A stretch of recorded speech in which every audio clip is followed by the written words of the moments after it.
So, syempre, natapos na natin nilagyan ng nail extension yung kuko natin. So, napatuyo na natin. So, tapos na siya. So, ready to put nail polish na tayo. So, start na tayo maglagay. Pero para sa kalaman ng iba, kung original yung kuko mo, much better na lalagyan mo muna siya ng colorless bago mo lalagyan ng color kung anong gusto mong color. Kasi, para maiwasan ang paninilaw at saka pangingitim ng kuko mo. So, para malaman mo, ituturo ko sa iyo kung paano. So, nalagyan ko na kasi siya ng white, diba? So, maglalagay na tayo. So, red yung napili kong color. So, titingnan natin kung ano ba yung magandang resulta nito. So, tara, samahan niyo ako. So, ganito lang naman. Ganito lang ako maglagay, oh. Para makontrol mo siya, kasi ikaw lang naman yung gagawa nito sa sarili mo, diba? So, dapat ipapatong mo yung kuko mo, yung kamay mo. Dapat meron kang patungan. Kasi para hindi siya magkakalat. Di ba? So, unang coat pa lang yun siya. Tingnan natin yung result niya mamaya kung ano bang mangyayari sa kuko natin. Kung lilipat ba to sa ibang planeta. Kung maganda ba yung resulta niya. Dito lang yung buhay natin. Hindi natin palit kuko. Kuko lang meron tayo eh.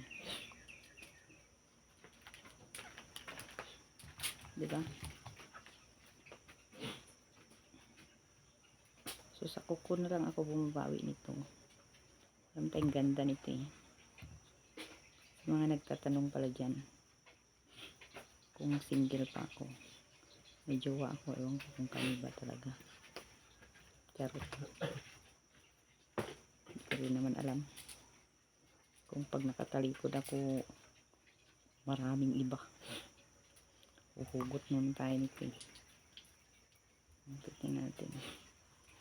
Tatanggal din siya. Ayan, nakatakto na tayo. So, tatanggalan natin ang ano sa gilid. Para ano siya. Makaya mo naman gawin to kung ikaw lang gagawa sa sarili mo eh. Pag-aralan mo, para hindi ka nagagastos. Kasi kung magpapa-nail extension ka, nasa 800 to 1,000 siya. So, bakit hindi ka na lang bumili ng gamit? Tapos manood ka ng mga tutorial. Para malaman mo, at least, kung gusto mong magkaroon ng instant na magandang kuko, mabilis lang. Diba? Hindi mo kailangan pupunta pa ng salon. Ikaw na lang gumawa para sa sarili mo. Kung may nag-amping mo, ampingin na lang ng inyong kaugalingan. Hindi kailangan ng iba. Ganito oh. Tutukod mo lang kasi para ano, magkakaroon siya ng persa, hindi siya magkakalat. Diba? So, naggalit yung jowaers natin itong gawin ng ano, haba doon ng kuko. Takot din naman parang yung makakamras-kamras mo siya eh. Ako, mahilig akong ganyan eh. Sabi ko lang, ako lulukuhin dahil itong mga kuko na to, ito yung tatarak sa liig mo. Diba? Kasi yung kabila, lalagyan natin ng color blue. O, diba? Para ano, patuyuin muna natin. Konti. Tapos yung kabila, blue na naman. So, ano na tayo, double coat na tayo. So, pupunta na naman tayo dito sa kabila. Try na naman natin yung blue.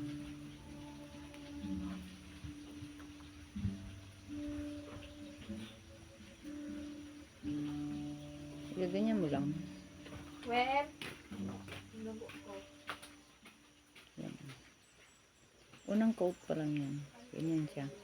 Medyo malabo siya. Parang relasyon ninyo malabo. So, siyempre, para umano yung kulay niya, magti-3 coat tayo ngayon. Anuhin natin siya para ma-achieve yung color na gusto. So, para sa iyo na nagtatanong kung medyo jowa ako, meron akong jowa. Pero hindi ko nga alam kung kami ba sasabi niya. Sabi lang ha.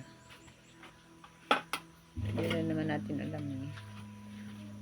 Diba?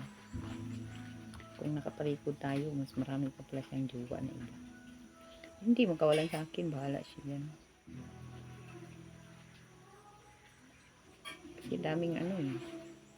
Dami niyang kachat eh. So, hindi natin alam. Malay ba? At ipipilit yung sarili natin. Sayang. Marami pang magkakagusto sa atin. Pero,